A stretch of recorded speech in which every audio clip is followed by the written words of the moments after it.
muddy today. Based off the pictures already, I don't know if he's bedding here or if he's bedding past. So I say we probably just put 2 cameras right here just to see what he's doing if he is going all the way to the north. So we'll bust one out real quick.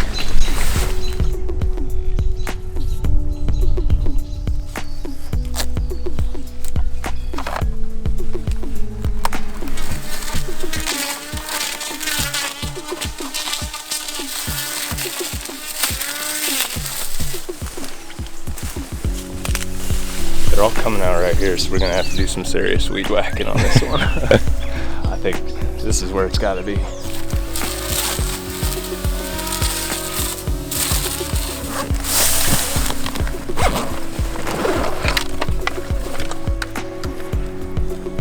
All right guys, opening up today's show on a beautiful Iowa morning here down south at one of the farms that I've actually never introduced before. The reason we're here today is actually to introduce a buck that I call Lucky.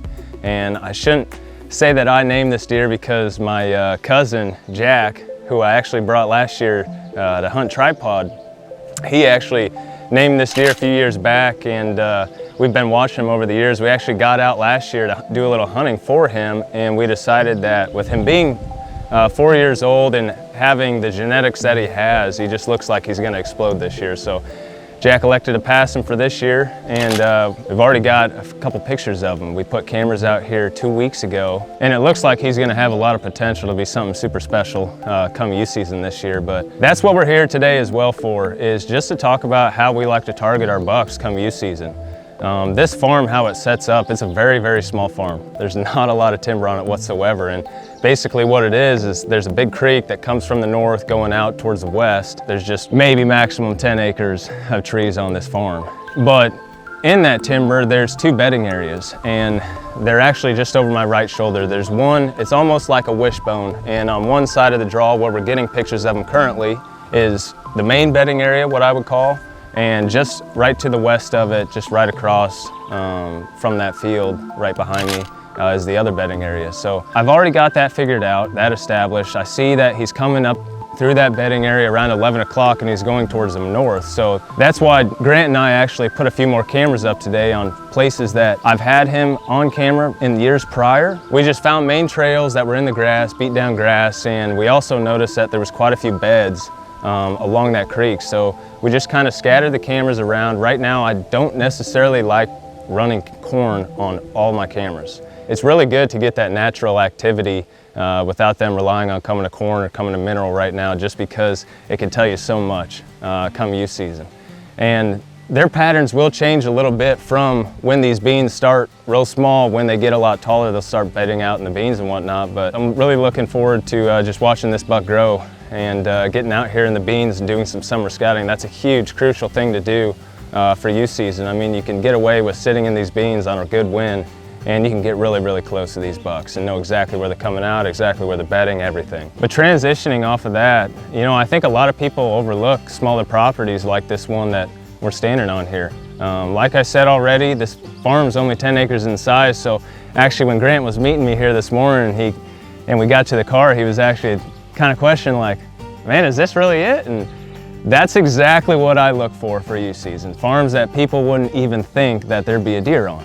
And if you guys can recall, last year, Collins and I took 2 kids out on separate farms. They were both very small in size, and we got it done opening day. So if I were to make a cookbook and come up with a perfect recipe for a youth season buck, I would say secluded bean fields with some water source nearby and a little bit of timber, and there should be a nice mature buck really close to that bean field. My passion for deer hunting has kind of transitioned from harvesting deer myself to actually, I find more enjoyment in taking other people, like younger kids, seeing their reactions. And even Casey, my girlfriend, we're really doing some cool things with her. She just got a bow this year, and we're gonna do a lot of hunting this fall with a bow and for muzzleloader as well. But season's right around the corner, you guys. I mean, I've got a few cameras out so far this year, and we've got actually 3 really good target bucks on camera already. It looks like the old 10 is back over at the Sigourney farm, and the heavy 10 has shown back up over at the main farm. But over the next couple months, myself and quite a few of the other guys on the team are gonna go out doing quite a bit of velvet filming this year. But I'm really looking forward to the fall, you guys. It can't come soon enough.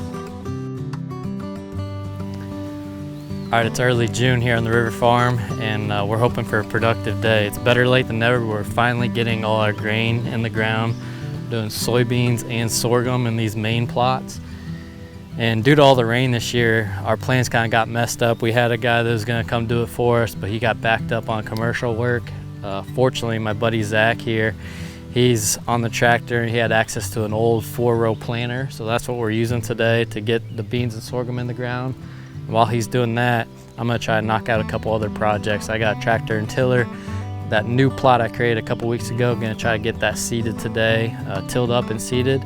And also gonna come back out here, and if it's dry enough, I'm gonna try to get a new blend of plot screen that I'm using this year.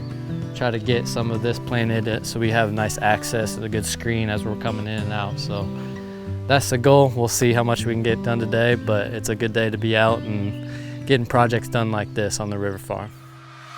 All right, we're in that new little kill plot I created a couple weeks ago, and as you can see, we got a good kill. I am gonna try to maybe burn some of this taller grass off, this dead thatch, just so it's a little bit easier on the tiller.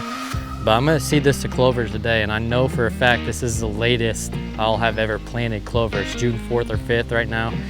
And you know, normally with clover, you're looking at either frosting it early or planting in the spring, or wait until the fall where you have more reliable moisture and cooler temps, less weed competition. But I'm gonna try this clover now and see how it does. If we don't get the rainfall or whatever, well, I can come back in August, till it up and plant some brassicas and get it ready for clover the next spring. But it'll be a good little test for the clover here. And I'm excited to at least get this one seeded and ready for the next rainfall, so we're gonna get to work.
I was just putting in a little screen here to push these deer closer to the stand, and came and checked all the willow cuttings we did a few weeks back.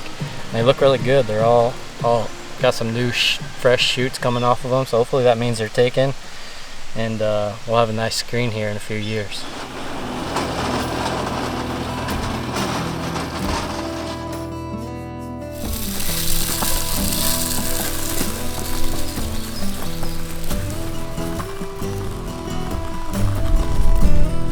Well, it's been a good day down here on the River Farm with all the guys. It always feels good to get seed in the ground and have everything ready for the summer and hopefully some rainfall. You know, we were hoping the rain would stop a few weeks ago, and now we're hoping it's gonna come back.